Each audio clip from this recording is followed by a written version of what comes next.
إن الحمد لله نحمده ونستعينه من يهده الله فلا مضل له ومن يضلله فلا هادي له وأشهد أن لا إله إلا الله وحده لا شريك له وأشهد أن محمدا عبده ورسوله أما بعد ஃபஜ்ர் வருவதற்குள் யார் நியத்தை ஏற்படுத்திக் கொள்ளவில்லையோ அவருக்கு நோன்பு கிடையாது என நபியின் பெயரினால் சொல்லப்படும் செய்தி உண்மை கிடையாது என கூறுகின்றீர்கள். நோன்பு நியத்து என நவைத்து சௌமகதின் என நாவினால் வார்த்தைகளை கூறுவது பித்அத் என்றும் நரகமிட்டு செல்லும் என்றும் கூறுகின்றீர்கள். ஒவ்வொரு நல்லமலும் நியத்தை கொண்டேயாகும் என நபி அவர்கள் கூறிய நிலையில், அப்படி என்றால் நோன்பு நோட்பதற்கு நியத் அவசியம் கிடையாதா? நியத் வேண்டும் என்றால் அதனை எப்போது ஏற்படுத்துவது என்று அடுத்து ஒரு கேள்வி தொடுக்கப்பட்டுள்ளது. இந்த கேள்விக்கு நாம் ஏற்கனவே பதில் வழங்கியிருக்கின்றோம். இங்கே சுட்டிக்காட்டிய பதிலிலும் அந்த விடயம் காணப்படுகின்றது. இவ்வளவு இருந்தும் தெளிவு ஏற்படாத ஒருவருக்கு இன்னுமொரு கோணத்தில் இந்த நோன்பு நியத் பற்றி சுருக்கமாக கூறுகின்றோம். நியத் என்றால் உள்ளத்தில் எழக்கூடிய எண்ணமாகும். எந்த ஒரு செயலையும் ஒரு புத்தி சுவாதீனம் உள்ள ஒரு மனிதன் செய்கின்ற போது உள்ளத்திலே தானாகவே ஏற்படுவதுதான் நியத் ஆகும். அதனை செய்பவர் நியத் வைப்பது என்ற ஒன்று கிடையாது. வீடியோ காட்சியொன்றை பார்க்கின்ற ஒருவர் அதிலே சப்தம் இல்லாமல் வெறும் காட்சியை பார்த்தால் எப்படி இருக்குமோ, இதே போன்று உள்ளத்தில் ஓடக்கூடிய காட்சியைத்தான் நியத் என்று சொல்லப்படும்.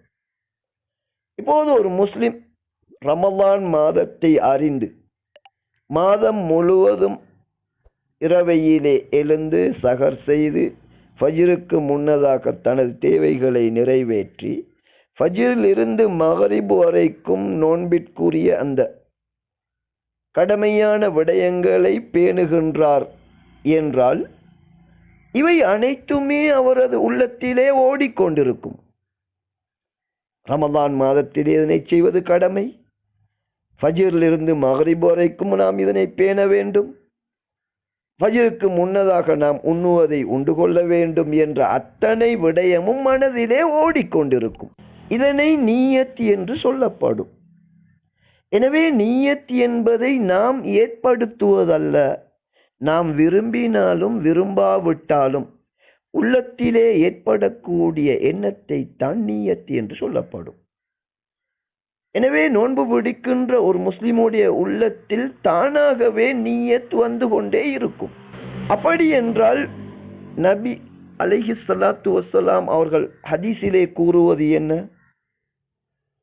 ஒவ்வொரு நல்லமலும் நியத்தை கொண்டே என கூறியதன் கருத்து வேறு பல குர்ஆன் வசனங்களிலும் ஹதீஸிலும் சொல்லப்படுவதன் அடிப்படையில் இந்த நியத் என்பது நல்லதாகவும் இருக்கும், கெட்டதாகவும் இருக்கும். நாம் பிடிக்கின்ற நோன்பை அல்லாஹ்வுக்காக பிடித்தால் அது நல்லதாகும். வேறு நோக்கங்களுக்காக, புகழுக்காக, உலக இலாபங்களுக்காக, அதன் மூலம் சில சலுகைகளை பெற்றுக்கொள்வதற்காக, இப்படி அல்லாஹ்விடம் கூலியை எதிர்பார்ப்பதை தவிர வேறு எந்த எண்ணத்தில் அதனை செய்தாலும் அதற்கு நற்கூலி கிடைக்க மாட்டாது. எனவே நியத் ஏற்படுத்துவது அல்ல, அது தானாகவே உள்ளத்தில் ஏற்படும். அந்த நியத்தை தூய்மைப்படுத்திக் கொள்ளுங்கள், இல்லை என்றால் கூலி கிடைக்காது என்றுதான் அல்லாஹ்வும் தூதரும் கூறுகின்றார்கள். எனவே நோன்பு பிடிக்கின்ற ஒருவர் அது இரவு என்று கிடையாது, பகல் என்று கிடையாது. ரமலான் மாதம் வந்துவிட்டால் நோயோ பிரயாணமும் இல்லாத பருவ வயதை அடைந்த ஒரு முஸ்லிம் மாதம் முழுவதும் நோன்பு பிடிப்பது கட்டாய கடமையாகும். எனவே அவர் நோன்பை பிடிக்க வேண்டும். இந்த நோன்பை அல்லாஹ்வுக்காக பிடிக்கின்றேன் என்று எண்ணத்தை அவர் தூய்மைப்படுத்த வேண்டும். இதனை இஹ்லாஸ் என்று சொல்லப்படும். எனவே நோன்பு நீயத் என்பது தானாகவே ஏற்படக்கூடியது. நீங்கள் நோன்பு நீயத் வைக்க வேண்டிய தேவை கிடையாது. அது உள்ளத்திலே தானாகவே ஏற்படும்.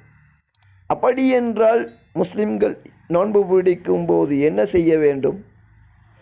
அல்லாஹ்வுடைய திருப்தியை நோக்கமாக கொண்டு இந்த நோன்பை பிடிக்கின்றேன் என்று இஹ்லாஸை ஏற்படுத்த வேண்டும். அல்லாஹ்வுக்காக என்று அதனை தூய்மைப்படுத்திக் கொள்ள வேண்டும். நியத் வைப்பது என்ற ஒன்று இஸ்லாத்திலே கிடையாது என்பதே இது பற்றிய தெளிவாகும்.